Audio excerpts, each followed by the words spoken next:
kami ya Bapa. Karena Engkau memberikan masa depan yang indah bagi kami. Karena kami tahu Tuhan, kami ada di dalam tangan-Mu. Engkau yang selalu memimpin kami. Engkau yang selalu ada di dalam kehidupan kami Bapa. Terpuji-pujilah nama-Mu Bapa. Terima kasih. Sebentar Tuhan, kami mau mendengarkan kebenaran firman-Mu.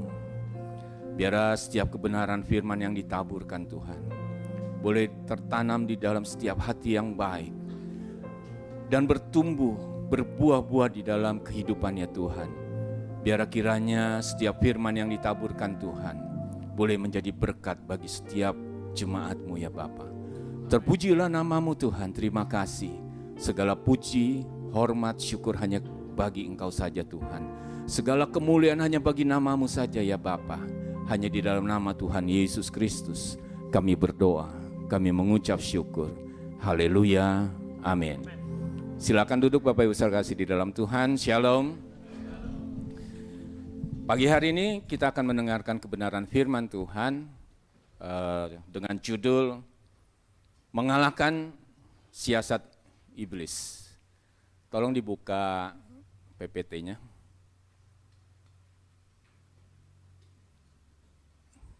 PPT-nya dulu Kevin, tolong. Mengalahkan siasat iblis. Kita tahu Bapak Ibu saudara kasih di dalam Tuhan bahwa kehidupan kita, kalau kita nyanyi itu tadi yang ku menang bersama Yesus Tuhan, bahwa Yesus itulah kekuatan kita, mestinya kita sudah tidak kalah lagi oleh iblis. Amin. Tetapi kenyataannya di dalam kehidupan kita sebagai manusia, bahkan sebagai anak-anak Tuhan, orang Kristen, ya tetap masih ada yang jatuh di dalam dosa karena siasat iblis. Mengalahkan siasat iblis kita baca di dalam 1 Petrus 5 ayat 8 sampai 10, firman Tuhan berkata bahwa seperti ini. Sadarlah dan berjaga-jagalah lawanmu si iblis, berjalan keliling sama seperti singa yang mengaum-ngaum dan mencari orang yang dapat ditelannya.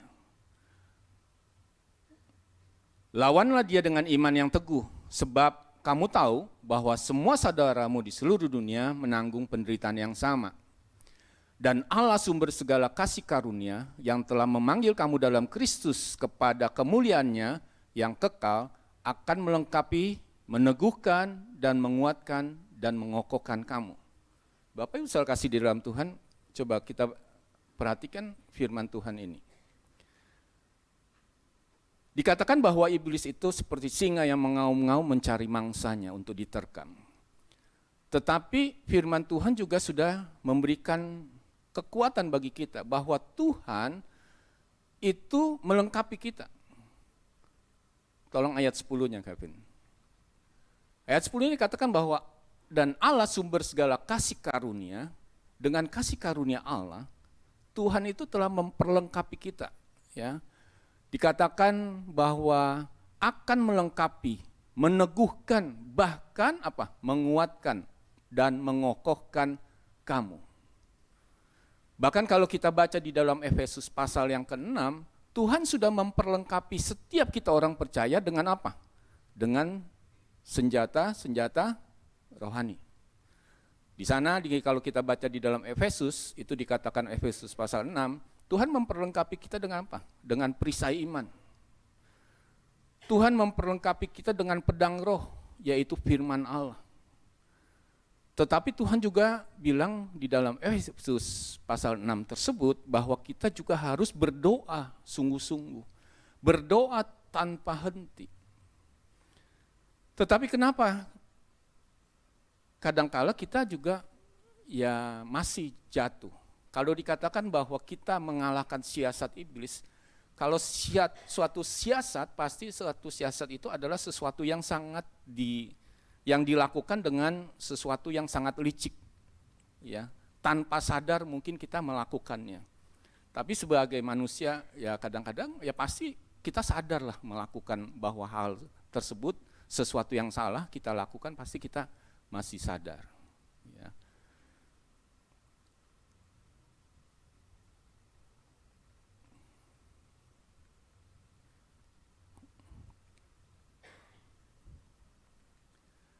Dunia adalah medan peperangan rohani bagi setiap kita.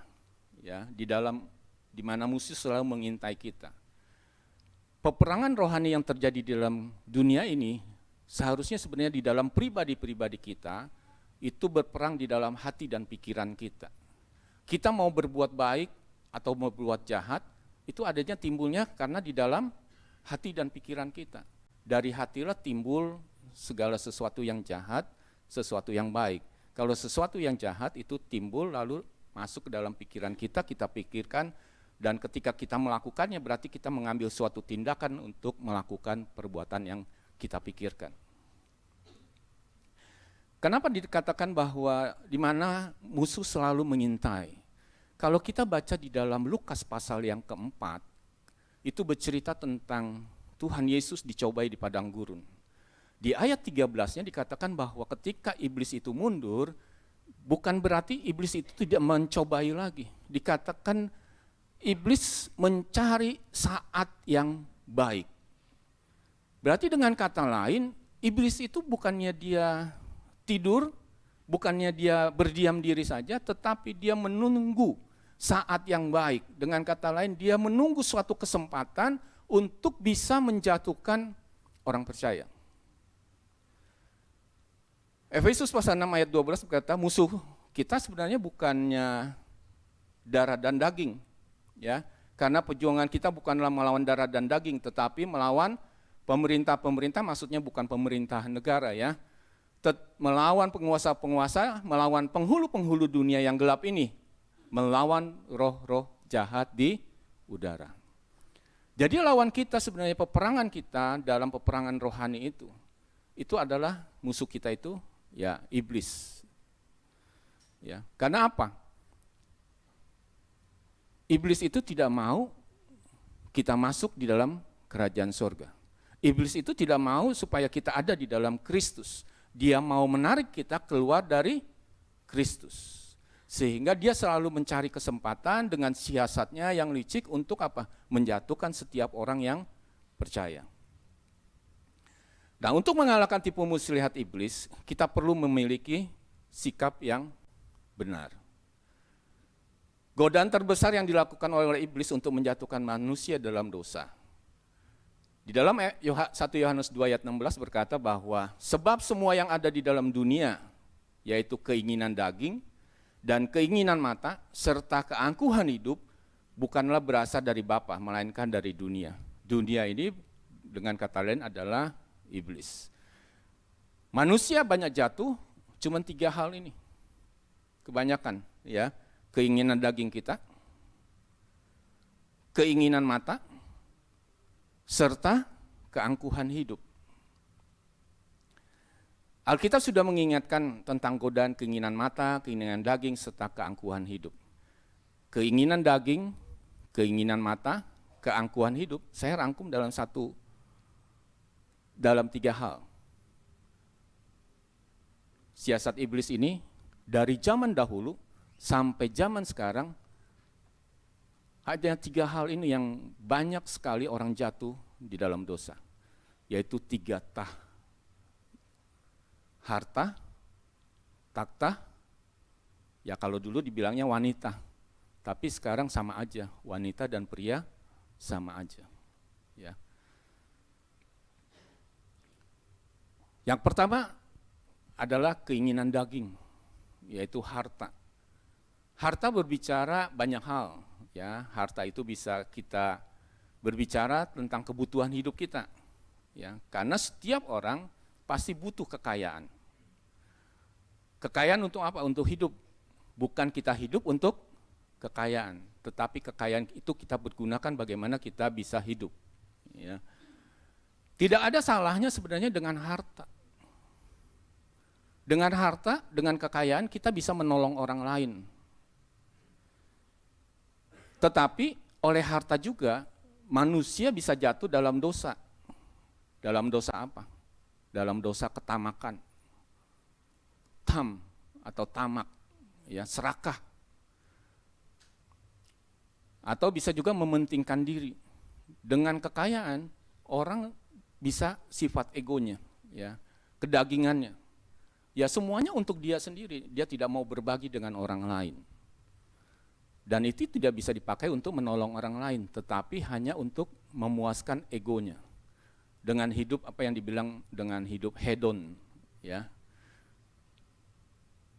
Mementingkan diri sendiri dan tidak berpusat kepada Allah. Kadangkala orang berkata bahwa semua yang dia dapat itu hasil jerih payahnya, hasil keringatnya, hasil dia banting tulang. Bapak Ibu saudara sekalian dalam Tuhan, coba kita pikirkan, kalau kita nggak berkeringat sehari aja, coba kita akan sakit. Ya. Kalau kita banting tulang, mungkin kalau tulang yang dari Sumatera bisa kita banting, tapi badan tulang kita kan nggak bisa, ya kan? Orang katanya sudah bekerja kaki buat kepala, kepala buat kaki. Saya nggak ngerti tuh gimana caranya, ya kepala bisa jadi kaki. Tetapi dikatakan itu kita berpusat kepada Allah. Sebenarnya kekayaan atau harta itu tidak salah. Di dalam Ulangan pasal 8 ayat 19, Tuhan berkata bahwa Tuhan memberikan kekuatan bagi kita untuk memperoleh kekayaan. Jadi untuk memperoleh kekayaan itu Tuhan sendiri yang berikan kekuatan bagi kita. Tetapi ayat 17-nya juga berkata, janganlah engkau mengatakan bahwa kekayaan itu hasil usahamu sendiri. Makanya Tuhan jelaskan ayat 19-nya, bahwa kekayaan itu Tuhan beri karena kekuatan yang Tuhan kasih kepada kita. Di dalam Alkitab ada satu contoh.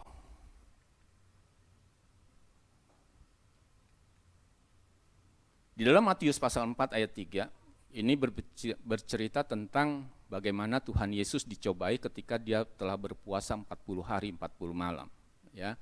Akhirnya dibawalah oleh iblis ke padang gurun, lalu dicobai. Ayat 3, iblis berkata kepada Tuhan, lalu datanglah si pencoba itu dan berkata kepadanya, jika engkau anak Allah, perintahkanlah supaya batu-batu ini menjadi roti. Tolong kembali ke PTT-nya. Di sini ada beberapa hal yang iblis lakukan. Pertama dikatakan bahwa jikalau engkau anak Allah, rubahlah batu itu menjadi roti.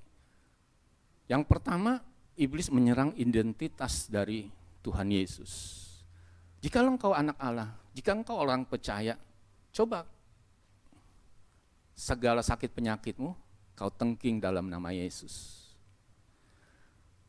Kalau engkau anak Allah, coba segala masalahmu yang ada pada kamu, perkatakan itu dan itu bisa terselesaikan. Yang diserang iblis itu adalah identitas dari Tuhan Yesus. Kalau engkau memang anak Allah, coba rubah batu ini menjadi roti. Ya. Iblis menyerang manusia melalui kebutuhan fisiknya, serta kebutuhan dari kerohaniannya. Siapa yang tidak butuh roti? Siapa yang tidak perlu makan? Siapa yang tidak perlu dengan kehidupan? Pasti semua orang akan perlu tentang kehidupan itu.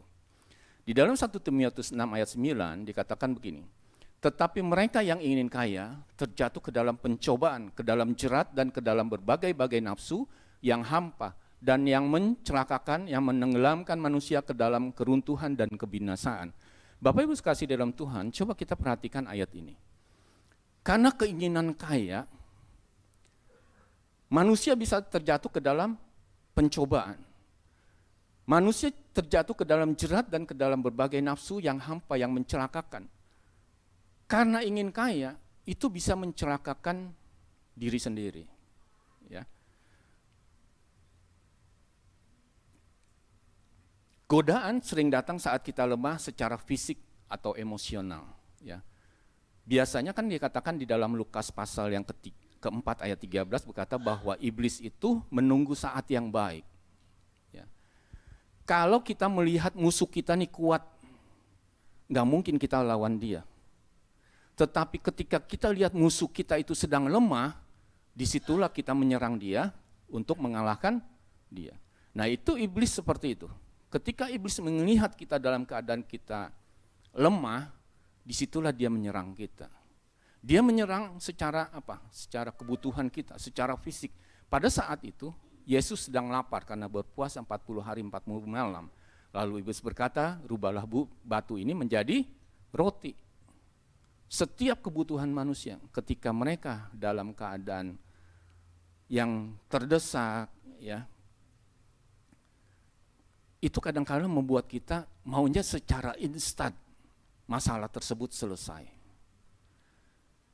Kita dalam kesulitan, kita cenderung untuk mendapatkan sesuatu itu secara instan dengan kekuatan sendiri daripada taat kepada Allah.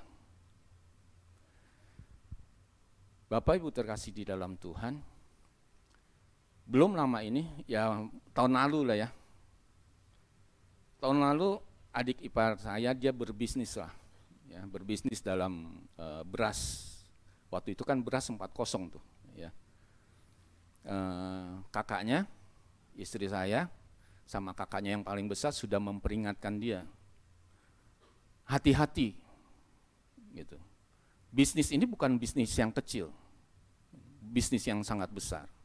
Dia sampai cari tempat untuk dia berbisnis apa segala macam. Tapi berapa bulan kemudian dia cerita sama saya bahwa bisnisnya itu bukannya gagal, tetapi tidak dibayar orang. Mau tahu berapa, Bapak Ibu berapa? Dia kehilangan 25M. 25M itu bukannya uangnya dia sendiri, tapi uang temannya juga. Uangnya dia masuk ke sana 15M hilang. Waktu dia bilang sama saya, ya mungkin nanti bulan Juli atau bulan apa dia orangnya akan bayar, tapi sampai sekarang nggak ada. Karena apa? Karena dia melihat sesuatu peluang bisnis yang besar dengan keuntungan yang besar. Tapi kenyataannya apa yang dia dapatkan? Ya kehancuran. Ya memang nggak sampai kolaps sampai gimana, masih tetap bisa. Ya. Banyak hal, orang untuk mencari kekayaan di dalam kehidupan ini maunya secara instan. Kita tahu hal-hal yang saat sekarang yang banyak terkenal adalah money scamming. Ya. Orang bisa berbuat jahat dengan mengirimkan link ke dalam handphone kita, ke dalam laptop kita, lalu ketika kita buka link itu, data kita kesedot semua, tabungan itu bisa terkuras. Atau juga dengan investasi bodong, banyak hal. Atau juga orang dengan, ya karena mengalami kesusahan ekonomi, ya udah paling gampang apa? Pakai pinjol. Saya pernah nanganin seseorang yang ya karena terjerat hutang, suaminya di penjara, dia terjerat hutang, dia tidak bisa bayar kontrakan. Akhirnya kita bilang, ya udah kita selesaikan, tapi jangan berhutang lagi. Akhirnya kontrakannya kita bayarin, pinjamannya kita bayarin, akhirnya kita pindahkan dia ke tempat kontrakan yang lain, akhirnya dia bisa melanjutkan hidupnya. Karena desakan ekonomi, orang bisa berbuat hal-hal yang tidak benar. Beberapa tahun yang lalu, mungkin sekitar 3, ya sebelum pandemi lah ya. Kalau pandemi 2020, berarti sekitar 4-5-6 tahun yang lalu. Sampai sekarang perusahaan itu masih ada. Ya saya tidak sebutkan nama perusahaannya. Inisialnya itu, perusahaan itu M. Ya. Itu dengan menjanjikan hadiah dari top up dari member baru. Ketika member baru itu dia mendapatkan member baru, dia dapat sesuatu, dikumpulkan, ya. Tetapi syaratnya dia harus masang iklan. Dia harus masang iklan dengan berapa? 500, 1 juta, 2 juta gitu ya. Kadangkala kita sebagai orang percaya, ya itulah siasat si iblis, saya bilang bahwa siasat iblis itu sangat licik. Kita udah tahu nih kadangkala bahwa ini kayaknya sesuatu yang nggak benar nih, tapi kita masih melakukannya. Coba Bapak Ibu bayangkan, saya waktu itu dibilang, kalau kamu pasang iklan dengan harga 500.000, kamu bisa pergi ke Israel. Coba secara nalar, benar nggak? secara orang ya yang waras lah ya, saya bilang bukan suatu hal yang nggak mungkin lah. Saya bilang, saya sama istri saya bilang, kan istri saya yang cerita sama saya bilang, saya sampai ketawa, nggak mungkin seperti itu. Kalaupun dia pergi, saya bilang dia pergi di atas penderitaan orang lain, saya bilang. Karena apa? Sistem multi level marketing itu ya dia mendapatkan member baru. Dari member baru lah dia dapat uang. Ketika yang di atasnya ini mendapatkan hadiahnya, yang di bawah itu yang menderita, belum tentu mendapatkan. Jadi jangan tertipu. Saya pernah tertipu sekali dalam hal seperti itu. Waktu itu anak saya mau pergi, ceritanya dia mau pergi lah ya, berwisata. Mamanya nih karena saking gergetannya, semangat untuk nyariin perginya nih, perginya kemana nih? Dia bilang, ya waktu itu dia mau pergi ke Eropa. Ya udah mamanya cariin tur yang mana nih yang bisa didapat gitu ya. Akhirnya suatu saat, ya itulah iblis kadang-kadang buka celah bagi kita. Kita mendengar suatu talk show di radio. Radionya radio Kristen. Di situ dia cerita bahwa dia buka tur bisa dengan harga murah mendapatkan, kita bisa tur. Akhirnya kita datengin. Dia cerita lah tuh, ya menarik lah setiap orang kalau dia pakai orang-orang yang fasih berbicara. Akhirnya ketika itu ya udah Bapak buka aja sebagai member 3,5 juta. Karena kita melihat kayaknya boleh nih gitu ya. Akhirnya kita ikutlah. Kita bayar 3,5 juta saat itu juga. Tapi ketika dalam perjalanan waktu saya lihat nih, ternyata dia seperti MLM gitu loh. Dia hierarkinya itu ya dari atas ke bawah dia cari member. Saya bilang kalau saya tawarin teman-teman saya, mungkin mereka mau. Tetapi saya berpikir lagi, saya mungkin dapat yang terbaik. Tetapi bagaimana yang di bawah saya kalau terjadi sesuatu? Akhirnya saya sama istri saya putuskan, udahlah kita relakan uang 3,5 juta itu. Kita putus, tidak ikut lagi. Jadi kadangkala iblis itu ya kita lagi perlu nih cari tur, ya iblis itu masuk. Nih ada caranya nih seperti ini. Tetapi cara yang dikasih itu bukan cara yang benar. Perusahaan yang tadi saya bilang, perusahaan M ini, dia pakai seorang pembicara yang luar biasa. Padahal pembicara ini itu dipakai oleh suatu kegerakan Kristen yang terkenal loh. Dan akhirnya perusahaan ini ya mendapat masalah dengan OJK, ya dengan pemerintah, ditutup. Tapi berapa banyak korban yang ada? Ya itu tadi yang bahwa firman Tuhan bilang bahwa keinginan kaya itu akhirnya apa? Membuat kita menderita, membuat kita sengsara. Ya, jadi ya kita harus hati-hati. Ya. Bahkan saat sekarang banyak juga ya wanita-wanita yang tertipu. Ya. Kita tahu sosmed, Facebook, IG, ya, TikTok, lewat itu mereka melakukan penipuan-penipuan. Ya. Ada orang yang berkenalan lewat Facebook, seorang wanita dengan seorang pria. Ya ini dinamakan di dalam multimedia atau sekarang namanya love scamming atau romance scamming. Ya. Di mana wanita-wanita itu dimanipulasi secara emosi, ditipu. Ya. Waktu awalnya mereka dengan baik-baik, dia merayu dengan baik, dengan merayu, lalu dijanjikan sesuatu, akhirnya dia minta tolong untuk transfer uang. Ya. Awalnya mungkin sedikit, lama-lama semakin banyak. Bahkan ada yang tertipu sampai miliaran juga, ya karena love scamming ini. Jadi kita dalam hal sekarang itu harus hati-hati. Saya kalau dikirim undangan dengan pakai link, kadang-kadang saya nggak mau buka. Karena apa? Undangan pernikahan sekarang itu pun digunakan orang untuk menipu. Ketika kita buka link tersebut, itu tiba-tiba data kita kesedot. Jadi kita harus hati-hati. Siasat si iblis untuk menjatuhkan kita itu banyak hal yang mereka lakukan. Tetapi di dalam kita belajar di dalam Matius pasal yang keempat, ketika Tuhan dicobai, iblis berkata supaya Tuhan merubah roti ini menjadi batu, Tuhan menjawab apa? Tetapi Yesus menjawab, ada tertulis manusia hidup bukan dari roti saja, tetapi dari setiap firman yang keluar dari mulut Allah. Firman ini ada. Jadi dengan kata lain, bagaimana kita harus mengalahkan si iblis dengan siasatnya? Kita harus mengatakan firman Allah. Karena firman Allah itulah yang memberikan kekuatan kepada kita untuk kita bisa mengalahkan si siasat iblis.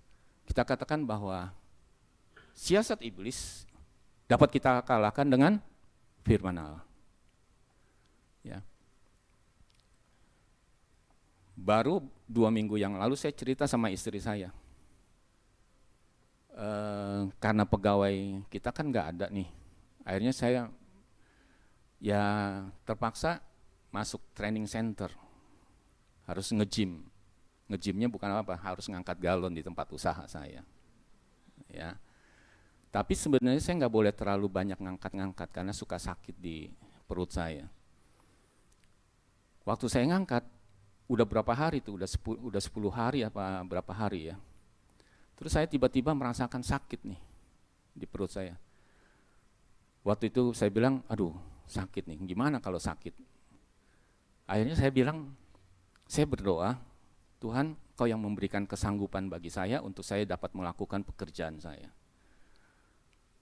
Segala sakit penyakit sudah tidak berkuasa atas tubuh saya. Karena Engkau Tuhan yang punya tubuh saya. Oleh bilur-bilur-Mu, Kau yang menyembuhkan. Sejam kemudian, sakit itu hilang tuh. Ya di dalam segala hal, kita harus memperkatakan firman Allah. Ya. Ketika kita berdoa, kita ya belajarlah. Ya, belajar, saya pun belajar. Bahwa ketika kita berdoa kepada Tuhan, walaupun dengan perkataan kita, tetapi kita selipkanlah firman Allah di dalam setiap doa. Ketika saya berbicara dengan seseorang ya tentang bersaksi, saya selalu memperkatakan firman Tuhan. Ketika saya mendoakan orang, saya selalu memperkatakan firman Tuhan. Jadi bukan dengan kepandaian perkataan kita, tetapi kita harus belajar. Firman Allah itu bisa berkuasa ketika kita ucapkan. Kan dikatakan iman itu timbul karena pendengaran akan firman Allah. Jadi iman kita itu bisa timbul karena apa? Ya karena firman Allah. Orang dikuatkan dengan apa? Dengan firman Allah. Jadi kita harus memperkatakan kebenaran firman Allah.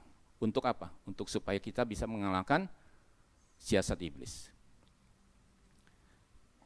Yang kedua, takhta. Di dalam Matius pasal 4, ini pun Tuhan Yesus dicobai tentang ini. Dikatakan bahwa, dan iblis membawanya pula ke atas gunung yang sangat tinggi dan memperlihatkan kepadanya semua kerajaan dunia dengan kemegahannya. Dan berkata kepadanya, semua itu akan kuberikan kepadamu jika engkau sujud menyembah aku. Dengan memperlihatkan seluruh kerajaan dunia, iblis dengan kata lain menawarkan sesuatu kekuasaan, ya, suatu kerajaan kepada Tuhan Yesus. Tolong PPT-nya.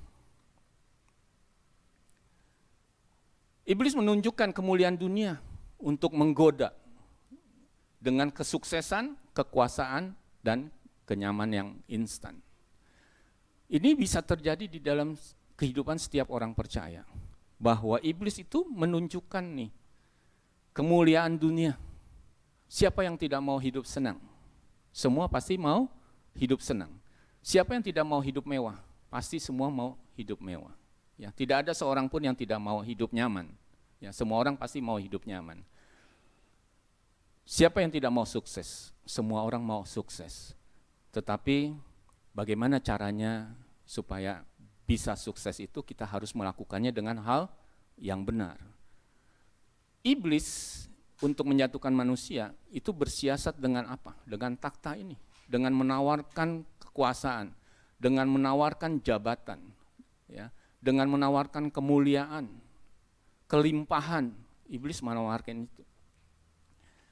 Tidak ada salahnya dengan takhta, karena dengan jabatan yang tinggi, ya, kekuasaan orang mempunyai kuasa, kemampuan untuk dapat berpengaruh yang baik bagi banyak orang. Ya. Sekarang kan yang lagi rame itu Bapak Aing, ya. Bapak Aing itu kan dengan kekuasaannya sebagai gubernur, dia banyak menolong rakyatnya tuh di Jawa Barat. Itu tidak salah, itu kekayaan yang dia gunakan, kejabatan yang dia gunakan untuk menolong rakyatnya, gitu loh. Tetapi banyak orang juga karena jabatan yang tinggi, tapi tidak disertai dengan karakter yang baik, dengan integritas yang tinggi, mereka terlibat korupsi, cenderung mengendalikan diri, menyalahgunakan kekuasaan. Kita tahu bahwa berapa banyak pejabat-pejabat negeri kita yang tertangkap tangan, yang terakhir kan Bupati Cirebon atau Bupati Pekalongan ditangkap tangan karena korupsi. Ya. Suatu hari istri saya lihat anaknya nih yang kedua, si Joel, setiap mau berangkat kerja, dia selalu menghela nafas. Ya menghela nafas setiap hari kita menghela nafas karena kita tetap bernafas kan. Tetapi menghela nafas dalam arti kata kayaknya berat tuh anak untuk berangkat bekerja gitu. Padahal rumah kita di Tomang, tempat pekerjaan dia hanya di Selipi Jaya situ. Dekat kan? Nggak jauh, secara jarak dekat. Pekerjaannya dia sebagai IT di perusahaan asuransi. Lalu istri saya tanya, kenapa sih kamu kalau setiap mau berangkat kerja kayaknya berat banget? Akhirnya dia cerita bahwa di perusahaan dia, setiap orang yang mau naik jabatan itu main dukun. Jadi tidak mendapatkan sesuatu, dukun bertindak. Jadi buat dia akhirnya tuh suasana kantor buat dia tuh nggak enak gitu loh. Dia merasakan sesuatu yang, ya Bapak Ibu tahu lah, kalau mereka main dukun ada kuasa kegelapan di situ. Karena ada kuasa kegelapan, pasti kita sebagai orang percaya bisa merasakannya, ya kita merasa tidak enak. Setiap mau berangkat kerja dia selalu berat gitu. Dan dia merasa agak, ya gimana ya, bekerja di tengah-tengah orang yang main seperti itu, dia merasakan tidak enak. Akhirnya ya kita bilang ya udah kamu berdoa aja. Kamu berdoa, ya minta Tuhan tolong supaya kamu bisa dapat pekerjaan baru. Akhirnya dia mendapatkan pekerjaan baru. Pada waktu itu padahal dia kita dalam keadaan COVID, sedang bekerja di rumah. Tetapi akhirnya dia mendapatkan suatu pekerjaan yang baik. Akhirnya dia pindah. Kan kalau secara logika dalam keadaan COVID mencari pekerjaan baru itu enggak gampang. Tapi dia mendapatkan pekerjaan yang baru. Akhirnya dia pindah bekerja, ya dia nyaman sekarang. Nggak ada di tengah-tengah orang lain yang dengan pakai kuasa kegelapan untuk naik jabatan. Jabatan juga bisa merubah seseorang. Dengan jabatannya dia bisa menjual iman dia untuk apa? Berpindah kepada ya iman yang lain. Ya. Itulah ya jabatan. Dengan jabatan itu kalau kita tidak disertai dengan iman, dengan karakter yang baik, itu akan merubah kita. Dulu pekerjaan saya sebagai detailer di perusahaan obat, ya. Ya bukan rahasia umum bahwa ya banyak hal yang dilakukan perusahaan obat itu juga tidak benar, gitu ya. Bapak Ibu bisa bayangkan, suatu saat saya masuk nih ke poliklinik. Ya karena poliklinik ada dokter, pasien masuk kan, itu udah terbiasa bagi kita. Karena saya bisa masuk ke dalam. Waktu pasien itu masuk, resep itu udah jadi. Padahal belum diperiksa kan, tapi resep itu udah jadi. Itulah yang dinamakan malpraktek. Akhirnya ya karena tidak ada damai sejahtera dalam hati saya sampai share dengan pendeta yang cukup senior, ya. Ya bukan cukup lah, saya bilang pendeta senior di gereja lah, ya, bukan di gereja ini. Tetapi dia bilang ya nggak apa-apa, itu kan sebagai tanda terima kasih kamu kepada dokter tersebut, kamu memberikan sesuatu. Tapi hati saya berkata, tetap ini nggak benar. Akhirnya saya berdoa pada Tuhan, Tuhan tolong saya. Kalau Tuhan tidak mau saya masih terlibat di dalam pekerjaan ini, berikan saya pekerjaan yang baru. Waktu itu saya masih sebagai status supervisor di sana. Itu pun dalam krisis tahun 98 lah, ya, saya pindah pekerjaan. Ya kalau dibilang dalam keadaan krisis terus saya bisa pindah, itu suatu hal yang mustahil. Tetapi kalau kita bergantung kepada Allah, ya, pasti Tuhan berikan yang terbaik bagi kita. Akhirnya saya pindah ke satu perusahaan, di sana jabatan saya langsung bisa naik sampai 3 kali naiknya. Saya melewati bukan supervisor lagi, saya udah langsung bisa sebagai sales manager di sana. Jadi ya, siasat si iblis dengan takhta itu kita harus hati-hati juga. Ya, kekuasaan itu ya memang menggiurkan, kemuliaan itu menggiurkan. Ya. Hal-hal ini terjadi bukan hanya di dalam sekuler. Hal ini juga bisa terjadi di dalam gereja. Ya. Tahun lalu saya lihat di sosial media bagaimana seorang pendeta nih lagi khotbah nih, tiba-tiba didatengin pendeta lain suruh turun. Karena dia bilang dia tidak layak, dia yang mesti ada di mimbar tersebut. Coba bayangin. Kalau misalnya saya lagi khotbah, tiba-tiba Pak Texan nih kemarin, Pak Narto turun aja. Kan kacau, sorry ya Pak Texan ya. Coba, bisa kacau nggak kalau kayak seperti itu? Ya. Ada juga orang yang sudah menduduki jabatan tinggi di dalam sinode, ketika masa waktu berlakunya habis, kan ada masa jabatan, kan ada masa berlakunya. Dia nggak mau turun. Karena dia merasa bahwa dengan kepemimpinan dia, gereja itu bisa maju.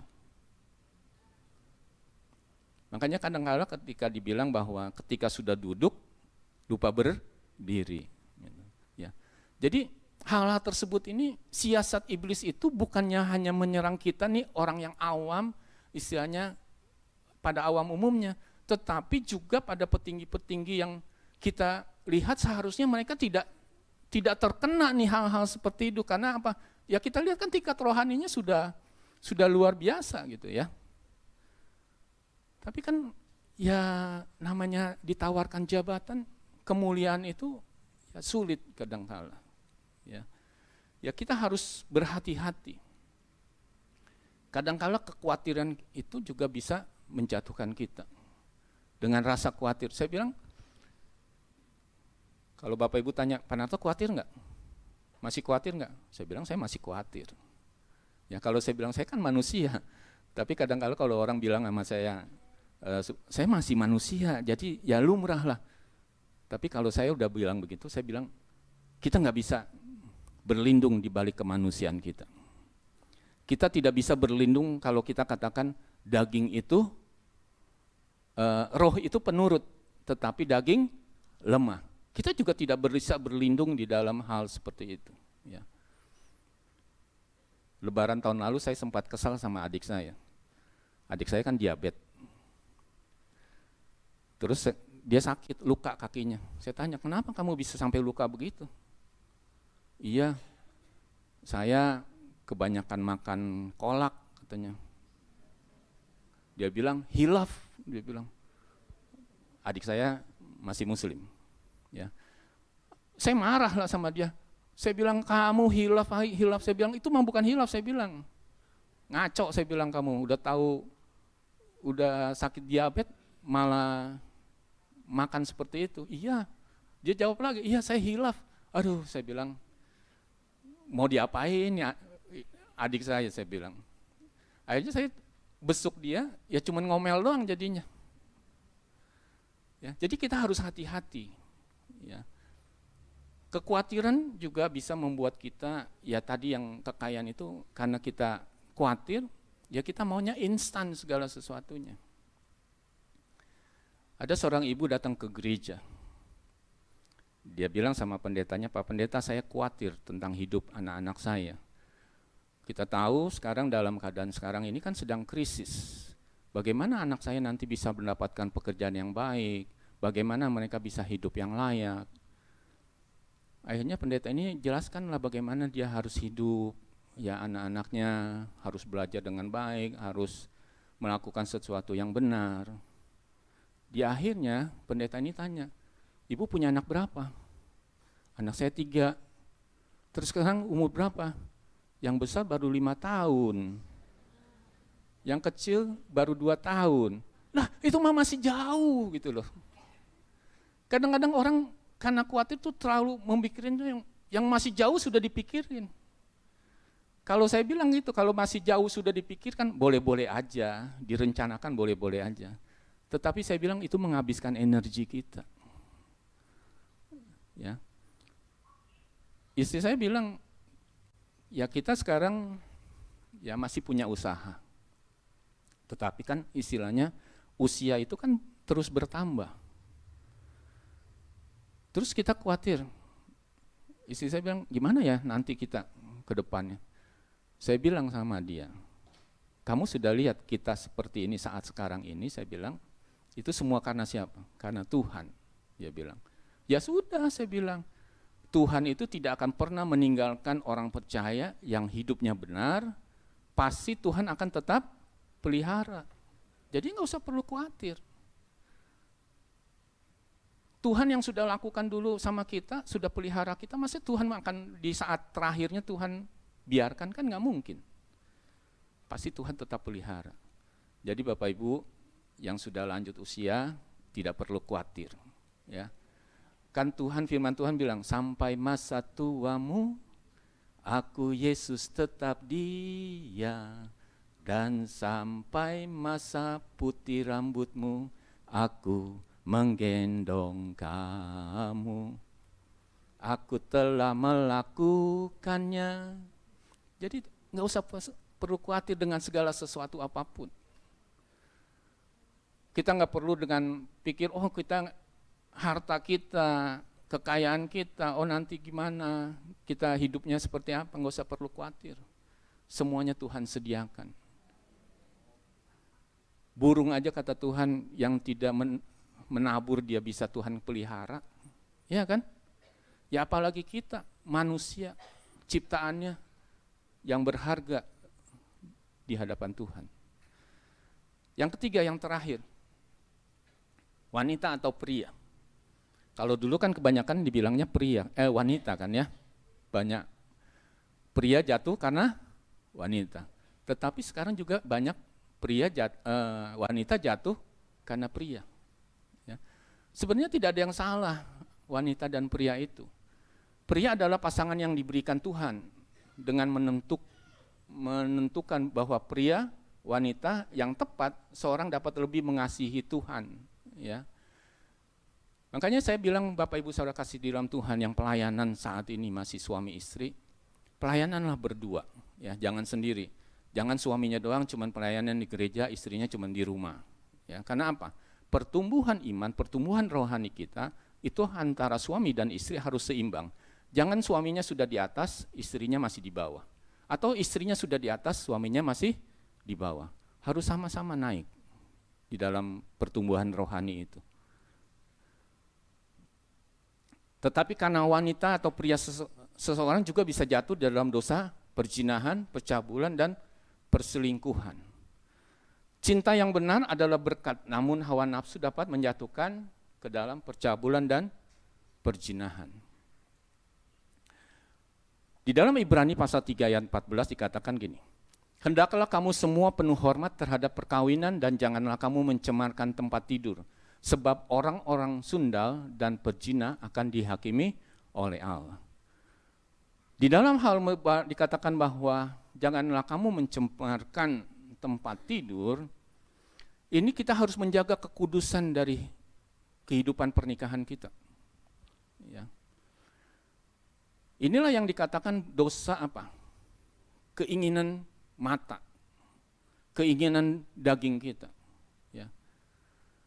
Biasa kan kalau kerja di kantor, kalau dulu istri saya bilang, lu enak punya di kantor, punya sekretaris, cuman ketawa-ketawa. Gue di rumah cuman ngurusin anak, katanya. Saya bilang kan kerja. Iya, kalau kan biasa kalau punya sekretaris, sekretarisnya rapi, wangi. Kalau istri di rumah cuman pakai dasteran doang. Ya. Nah, pria-pria harus hati-hati. Ya. Begitu juga dengan wanita, harus hati-hati di kantor. Ya. Ya, banyak perselingkuhan itu terjadi bukan karena tiba-tiba ketemu, yuk kita selingkuh yuk. Ah, itu mah orang segini kali. Pasti perselingkuhan itu akan dimulai dengan apa? Persahabatan, terus saling mengungkapkan, bukan mengungkapkan cinta, tetapi mengungkapkan masalah pribadi, masalah yang ada. Kedekatan itu akhirnya menjadi suatu hubungan. Dan disitulah baru terjadi perselingkuhan. Bukan tiba-tiba, yuk kita selingkuh, nggak ada. Malah kabur kali kalau yang diajak seperti itu. Ya. Dikatakan bahwa janganlah engkau mencemarkan tempat tidur.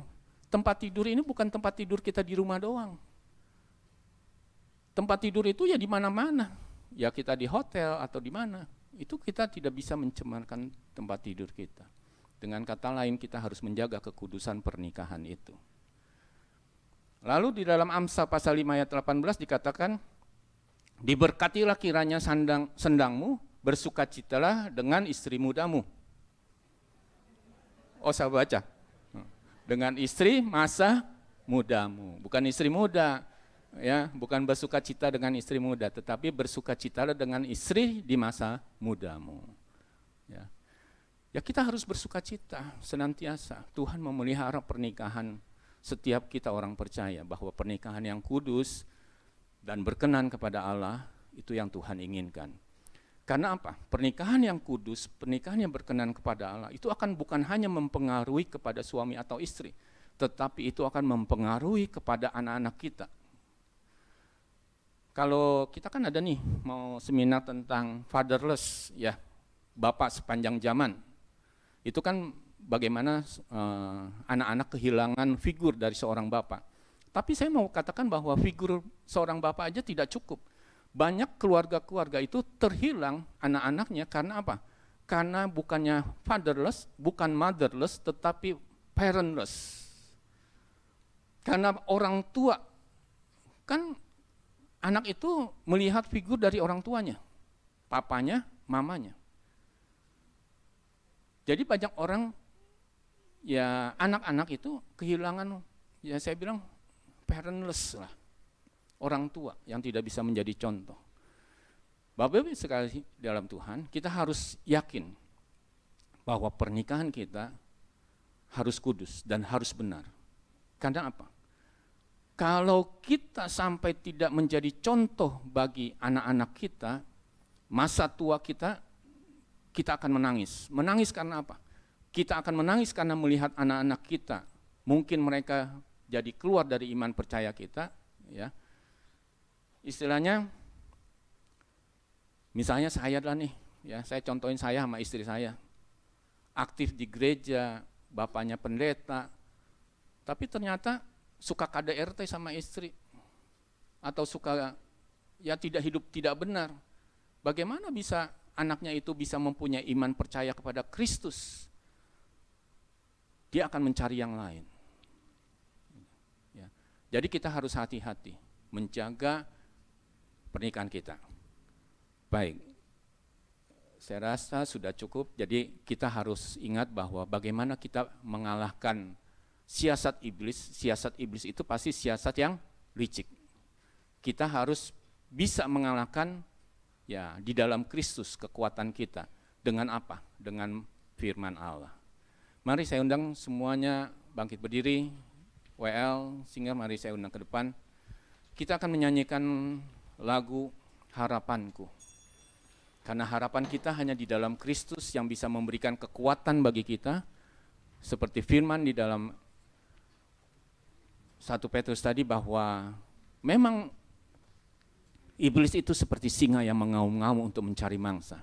tetapi Tuhan sudah memperlengkapi kita, memberikan kekuatan bagi kita, mengokohkan kita, bahkan Dia memperlengkapi kita dengan senjata-senjata rohani.